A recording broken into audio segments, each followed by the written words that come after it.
নাই মূল্য কেন? মতন সংগঠনকে সন্ত্রাসী এবং জঙ্গি সংগঠন হিসেবে আখ্যা দিতে হবে। এই নিষিদ্ধ সংগঠনের পক্ষে কথা বলবে তাদেরকে গ্রেফতার করতে হবে।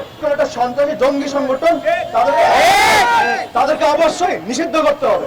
গতকালকে তারা এই যে ন্যাক্কারজনক ঘটনা ঘটিয়েছে, এই ধরনের ঘটনা বাংলাদেশের জন্য, বাংলাদেশের এক ধরনের রাষ্ট্রদ্রোহিতার শামিল। একটা দেশে যখন আইনের শাসন প্রতিষ্ঠা করার চেষ্টা করা হয়, একটা গণ অভ্যুত্থানের পর যখন দেশকে পুনরায় সংস্কার করার চেষ্টা চলছে, ঠিক এমন সময় এই ধরনের আইনের প্রতি অশ্রদ্ধাপূর্ণ আচরণ এবং এরকম সন্ত্রাসী হামলা, এরকম কুপিয়ে হত্যা করা, এই জিনিসটা কিন্তু আমাদের গণ অভ্যুত্থানের স্পিরিটের সঙ্গে সরাসরি সাংঘর্ষিক। যেই সংগঠন বাংলাদেশে তাদের ঘাঁটি গেড়ে বসেছে বিগত ফ্যাসিস্ট সরকারের সরাসরি পৃষ্ঠপোষকতায় এবং ভারতের সরাসরি মদদে, তারা যদি আজকে তাদের কার্যক্রম এভাবে চালিয়ে যায়, তাদের নৃশংসতা এভাবে চালিয়ে যায় এবং বাংলাদেশের সার্বভৌমত্ব ক্ষুণ্ণ হয়, বাংলাদেশের সিল্কোর সিল্ক অ্যান্ড শাইন, যাতে আছে আর্গান অয়েল ও ওট প্রোটিনের গুডনেস, যা আপনার চুলকে রাখে হেলদি অ্যান্ড শাইনিং। দেশের জন্য রাষ্ট্র দেওয়া হয়, তাহলে আমাদের 24-এর গণ অভ্যুত্থানের স্পিরিটটা থাকলো কোথায়? এটা কিন্তু থাকলো না।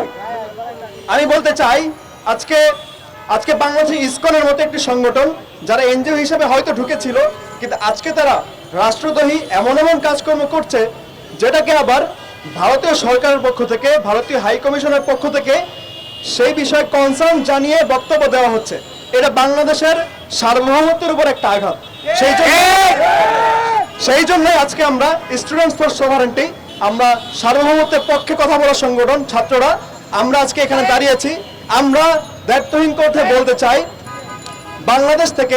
বাংলাদেশে রাষ্ট্রের যে আইন আছে, সেই আইনকে বুড়ো আঙ্গুলে দেখিয়ে কার্যক্রম চালানোর জন্য ইসকনের মতন সংগঠনকে সন্ত্রাসী এবং জঙ্গি সংগঠন হিসেবে আখ্যা দিতে হবে। ইসকনকে আখ্যা দিতে হবে জঙ্গি সংগঠন। ইসকনকে যারা সাপোর্ট করবে, যারা সমর্থন করবে, যারা তাদের পক্ষে থাকবে, যারা তাদের বিরুদ্ধে বলবে না, তারা বুঝতে হবে তারা বাংলাদেশের সার্বভৌমত্বের পক্ষে না।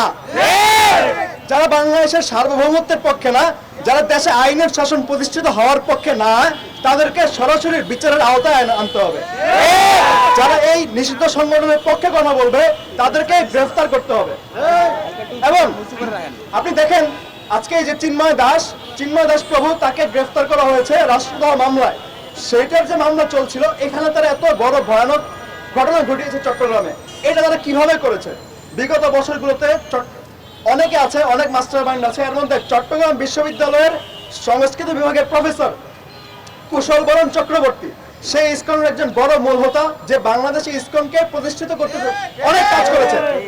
সেই কুশল বরণ চক্রবর্তী আওয়ামী লীগের পতনের পর আমেরিকায় বসে সে অনলাইনে কনফারেন্স করেছে। সে বলতে চেয়েছে বাংলাদেশে নাকি হিন্দু জেনোসাইড করা হচ্ছে, এরকম মিথ্যা তথ্য ছড়িয়ে সে আমেরিকাতে বসে প্রেস কনফারেন্স করেছে, অনলাইনে কনফারেন্স করেছে। এটা কিন্তু আমাদের 5ই আগস্টের বিজয়ের পরেই হয়েছে। সেই কুশল বরণ দেশের ভেতরে প্রবেশ করে সে ইসকনের কার্যক্রম চালায়।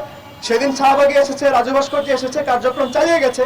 এবং সে এখনো চট্টগ্রাম বিশ্ববিদ্যালয়ের সংস্কৃতের যে প্রফেসর ছিল, সেই শপথে বহাল আছে। এটা কিভাবে সম্ভব? ইসকন একটা সন্ত্রাসী সংগঠন। আবারও বলি, ইসকন একটা সন্ত্রাসী জঙ্গি সংগঠন। তাদেরকে অবশ্যই নিষিদ্ধ করতে হবে। তাদেরকে নিষিদ্ধ করা ব্যতীত দ্বিতীয় কোনো আলোচনা হতে পারে না।